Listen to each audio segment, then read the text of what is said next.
A happy Sabbath, brothers and sisters. This is a special Sabbath, especially for the Education Department of Southwestern Philippine Union Conference. Karon nga semana, we've been celebrating and doing the Kids for Mission as part of the Harvest 2025. Kids for Jesus, Kids for Jesus is now in its season 3. We started this in year 2023. And what's so nice about this year, all of our 58 elementary schools within Southwestern Philippine Union Conference is doing this evangelistic campaign in different campuses and in public places. And this season 3, we thank the Hope Channel South Philippines for giving us an opportunity to use this platform to even reach more people through live broadcasts every single night, 7 to 8 p.m. for the nightly series. So daghang salamat Hope Channel South Philippines. And we also want to thank all of our schools who are participating until today. And especially our missions and conferences, our education superintendents of 5 missions and conferences here at Southwestern Philippine Union Conference for making the live broadcast every single night possible. Parents, you did so much for kids this week. You were not only present, you were there to help them memorize their lines, practice their songs, and you were present every single time. Even if that means sa uban, daghang mga parents this week, under time, kay nagdagan-dagan, no? They have to prepare their children for the Kids for Jesus every single afternoon or even every single night. Daghang salamat. This, as I say it often, I use the African proverb which says, it takes a village to raise a child. So we're actually raising our children all together through Kids for Jesus Season 3. And we're looking forward that there will be another season next year, Season 4. Even getting better. We will involve more local churches to support us in this endeavor. So this afternoon, right after the MISPA News Live and commentary, we will have a special coverage on the culmination of Kids for Jesus, a simultaneous baptism, ceremonies all over Southwestern Philippine Union Conference. So we're inviting you to join us. This is actual celebration because we're bringing in the sheaves. We're bringing the lambs to the foot of the cross. So, monang, I am inviting you nga mo join jud ta right after MISPA News this afternoon para sa tong simultaneous baptism all over the Union. And even those outside of Southwestern Philippine Union Conference, we're also joining you. Join with us. This is the work of the church. And God is working through our children through this Kids for Jesus. Now, this year is a very special year for the whole Seventh-day Adventist Church all over the world. This year is the end of the quinquennium, but we're marking this year as a year for Christ, a year for harvest. At Southern Asia Pacific Division, we call this Harvest 2025. So tanang union jud diri sa Southern Asia Pacific Division, we're on the go for Harvest 2025. So Kids for Jesus is part of Harvest 2025 as well. Nauna lang yung tagamay mga kaigsunan, kay tungod we're using calendar year. So if we're not going to do it on February this year, then we may not mazero ta karon nga school year. But the management, our administrators have been very kind in giving us this chance to do it this month of February. Mga kaigsunan, today, I'll bring you a very familiar topic, siguro for some of you. You've heard some of what I said. Kasi this is really the battle cry of the education department. This is really educating for mission. Sometimes, magtingala ta, nganong napaman jud tay mga skulahan, nga kining atong iglesia na tukod man jud ni for the mission of the church. And that is to evangelize and prepare people for heaven. So this is what we're going to tackle this morning. Now, let me bring you back to the Old Testament. Ang atong Old Testament, mga kaigsunan, Kings, no? Chronicles, even Isaiah. These are all stories of the kings of the Israel nation, no? The Israelites wanted to have a king. God allowed them to have a king. So dagan kitag mga hari. Ang problema lang kay kining when you're in authority and ang imong gine-benchmark laing nga nasod, so parang parang gasunod po sa mga ways ba of the nations, they were not able to follow Christ's command of really clearing that territory, no, to preserve the belief of the Israelites. But then here are kings nga they were really whenever nga gapalayo sila sa Ginoo, these are the hardest times of Israel. These were the times that they were threatened. Because most of the time they forget that the strength of the Israelites are actually in their God. It's not in their people, it's not in their strength, but actually in their God. But unfortunately, daghang mga hari, even after it was divided into the southern and northern kingdom, daghang mga hari, they drifted away from God. They copied other nations in the name of building allies, no? Alliances. And here, we have Hezekiah. Si Hezekiah, mga kaigsunan, was one, I would say, reading through the Old Testament, he was one of the best kings of Israel. But he was also the son of one of the most hated kings of Israel. But Hezekiah is known for his kanang alignment with the will of God. Ang Ginoo jud ang iyang gisentro sa iyang pagpamuno. And because of that God-centered leadership, he did a lot of milestone. One was, he restored the temple, mga kaigsunan. Nasira man tong temple, no? He restored it. He eliminated idolatry.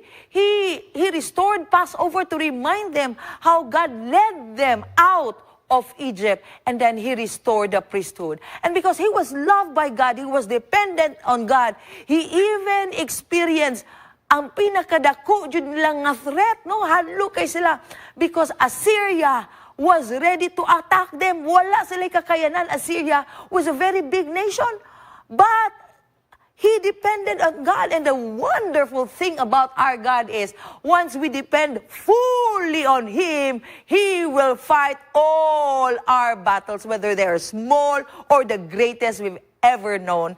And this is how God demonstrated His power through this nation. God fought his battle against the king of Assyria, King Sennacherib.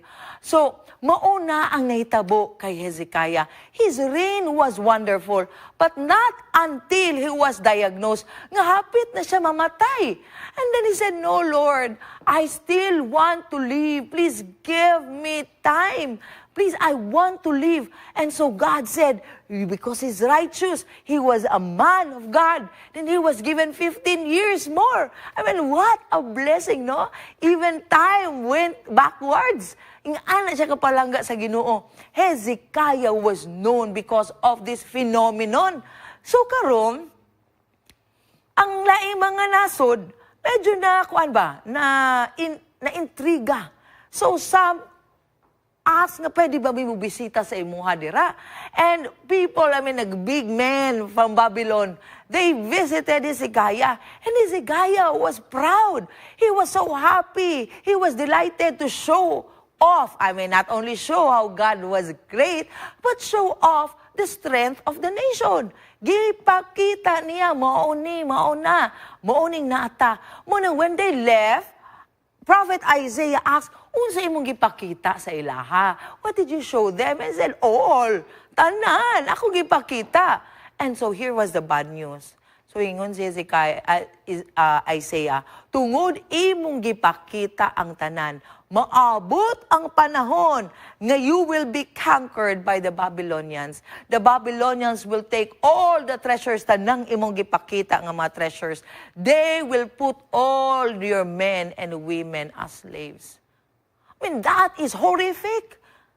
This is my nation. Nya mao nay tagna nga one day mayang enemy. If I were king, I would go back to God and plead, Lord, I am so sorry, please, kung pwede, dili lang unta na mahitabo. But then here was Hezekiah's reply. Ingon siya kay Prophet Isaiah, your message, this message you have given me from the Lord is good. Mo namang ngutana jud ko, how can he in his right mind say that the message is good? Hulga ni sa ilang nasod. And then maoday ni ang gisulti. At least there will be peace and security during my lifetime. This is the problem. Kings tend to hold onto their throne and they want to make sure they're not the weakest link. They want to be strong. They'll do anything to make sure nga during their stint, during their reign, everything is well. And this is the problem with Hezekiah. Wala siya'y pakialam unsay mahitabo sa susunod. Ang importante, in my lifetime, in my reign, everything is well. Mga kaigsunan, it was during the 15 years of Hezekiah's last 15 years, nginaapod siya'y anak, nanganak siya kay King Manasseh. But unfortunately, King Manasseh became one of the most wicked kings in Israel's history. He was godless, he was lawless, he was heartless. And the Bible testifies that he became a leader who led Israel to do even more evil than the pagan nations that the Lord has destroyed when the people of Israel entered into the land.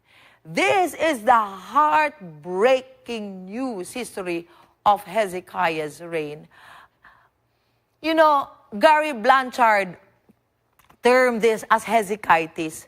Hezekiahitis is a problem of society or the problem of the church kung ang atong tendency is only to make sure of our present generation. Wala tay pakialam unsay mahitabo. Ang importante karon, we're strong now. This is the problem with Hezekiahitis. Brothers and sisters, the church is doing evangelism. It's the heart of, what we do. Everything is about evangelism. True. Okay, an author said if the church ceases to evangelize, it is just a generation away from extinction. But the point here is there evangelism when it comes to education? I have said this again and again. When this church started, it took us few decades actually to realize mission and education. Because they started as anti-mission, anti-education. Nga naman, ang ilalang tutok is after the great disappointment was, i-maintain na itong pagtuo, i-maintain na itong pagtuo. Kay moabot gihapon sa Ginoong Hesus. So strengthen each other lang, strengthen each other. They didn't care about the rest of the world. Wala sila pakabana, ngang uban they have to tell them as well, para kung maabot si Ginoong Hesus, daghan ang madalas langit. They were anti-mission, they were so focused on themselves. They were also anti-education. Nga naman, wala sila ipakinaan ng education because Christ was coming. Diba, they even sold their properties, nga nung kinahanglan pa mang educate ilang mga kabataan. But then, something happened. 30 years. It took us 30 years, actually, to change our minds. But within those 30 years, Ellen G. White and James White were fighting for education. Sabi nila, ang pag-abot, the imminent coming of Christ is no reason, dili ni siya rason, nga atong panghuna-huna, dili nato i-improve. A well-disciplined and informed mind can best receive share and cherish the sublime truth of the second advent.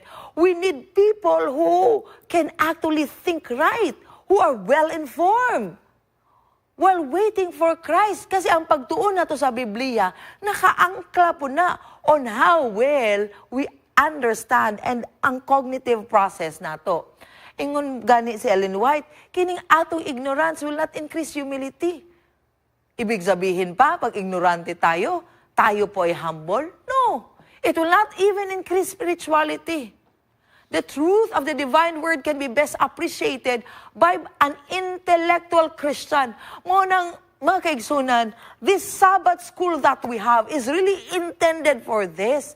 Ang atong mga Sabbath school, every single Sabbath, ang atong lesson, Sabbath school quarterly lessons are intended for this. It is intended to enhance not only our spirituality, but our capability of understanding the truth in the Bible.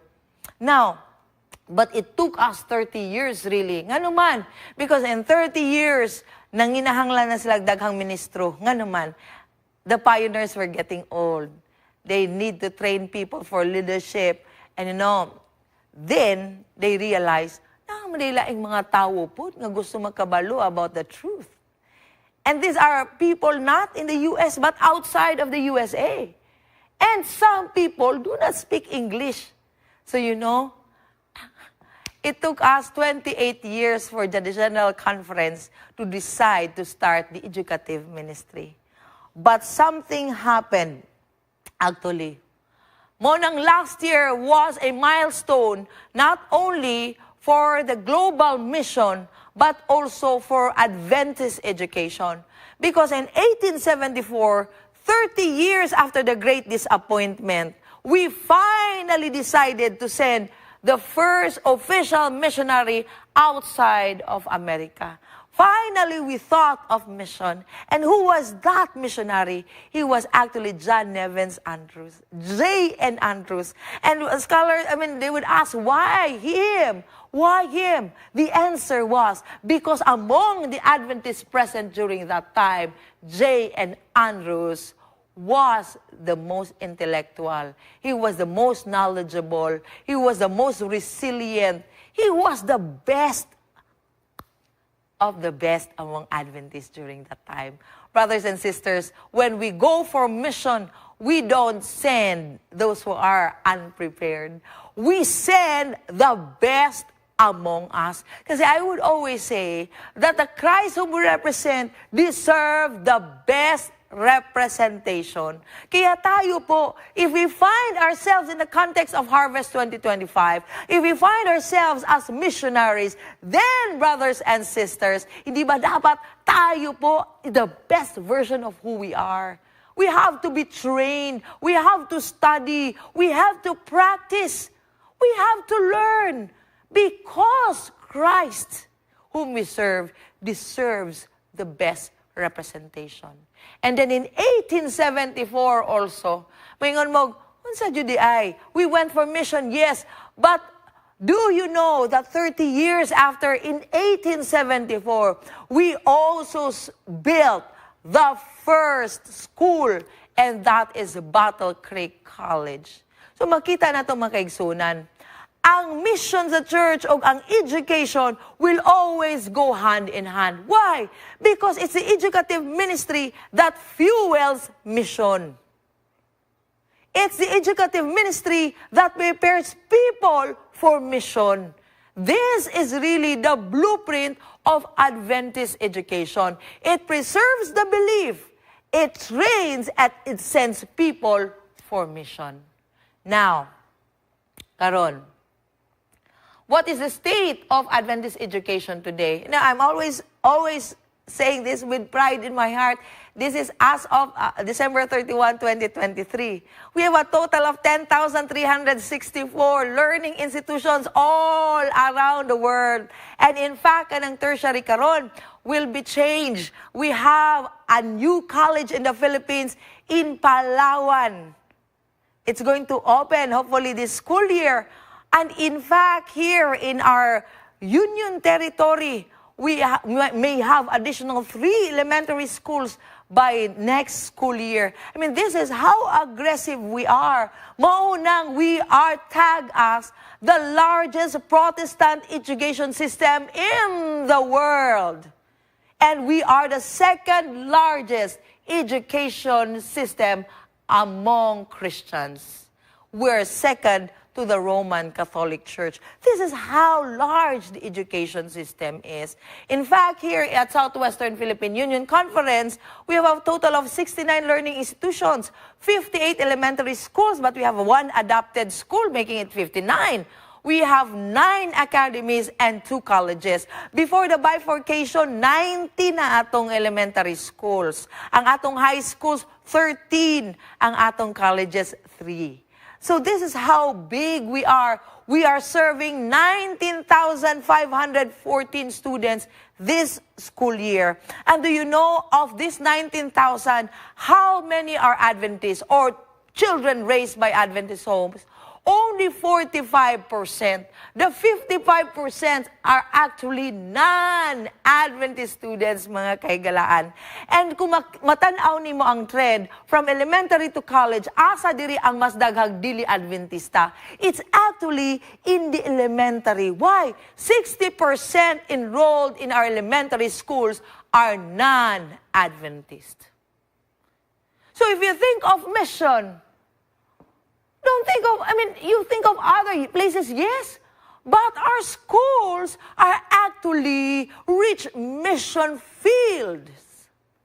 Monang, the church is investing in education, especially in evangelism in education. We were told that in the world church, the biggest portion of kanang budget is actually in education. Because it's already there. Imagine, parents are willing to pay to send their children in our own school, to be trained the Adventist way, to be taught what we believe, to integrate faith in all subjects. And the parents are happy. And in the many interviews that we do during accreditation, the happiest actually are non-Adventist parents.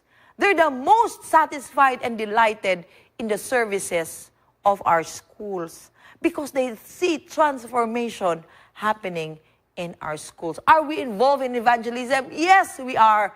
All our campuses are involved in evangelism, whether it's simultaneous or non-simultaneous. And so last year, we were able to bring to Christ 1,188 souls.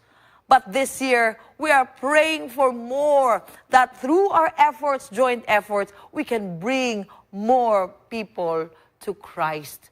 Now, you say, why our school? Kinahanglan pa man yung tag-skulahan. Paulit-ulit po natin sinasabi to. We're not the only Christian school or system. If you say that discipleship, other education systems are also good with this. If you talk about witnessing, wow, grabe. Other schools are also good with witnessing.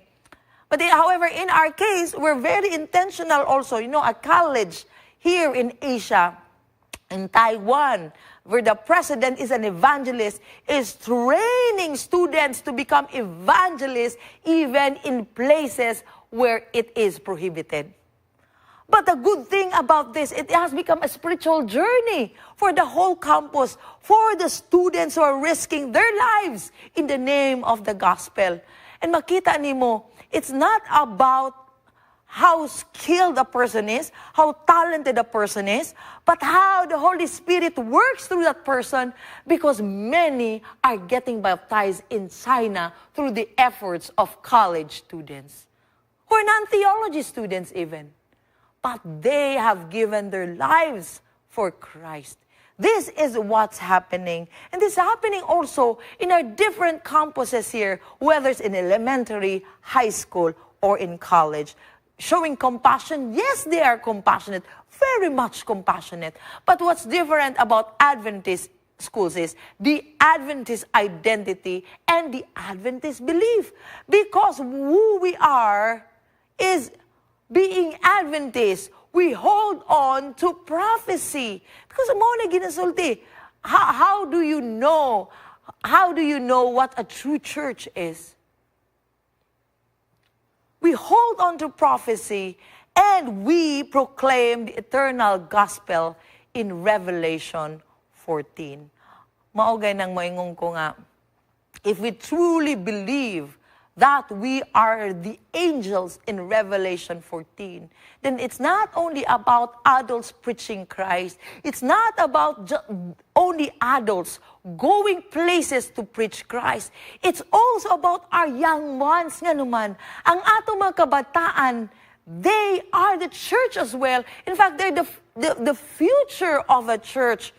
So, where do you transition? Dito na ba, pag mag-college sila, uy, mo, dini, mo, no. We teach them even when they're in kinder who they are. We teach them how to be a missionary when they're kinder. Because this is who we are. So, this is what we're doing in the education ministry. And yes, here, mga brothers and sisters, the religious element should be the controlling power in our schools. When we're not apologetic, when we have a lot of religious programs in our schools, we believe that it is the heart and the reason for our existence. Now, beyond conversion, Adventist education really is about service. Mo nang last year, we rolled out an initiative for mission. This is a humanitarian initiative, Kids for Mission for the elementary, and Youth for Humanity for high school and college. All schools went out to reach humanity. Ano man, we want to teach our kids that there's a reality outside of comfort. We want to show them what the face of poverty is. We want to show them that there are people who need their help. So when they grow up, they are citizens who are not only looking unto their own welfare, but also concerned with the welfare of the community. Munang there's one school, I love what they did. I love what our schools did. Daghan, you can best practice.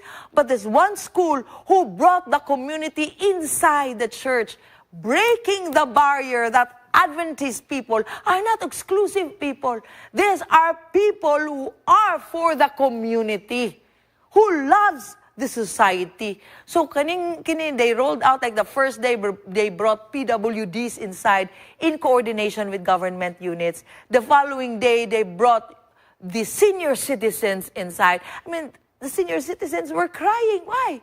For the first time, they were given so much attention. And kids, pangkanta, they play their instruments, they hug the senior citizens, gave them gifts.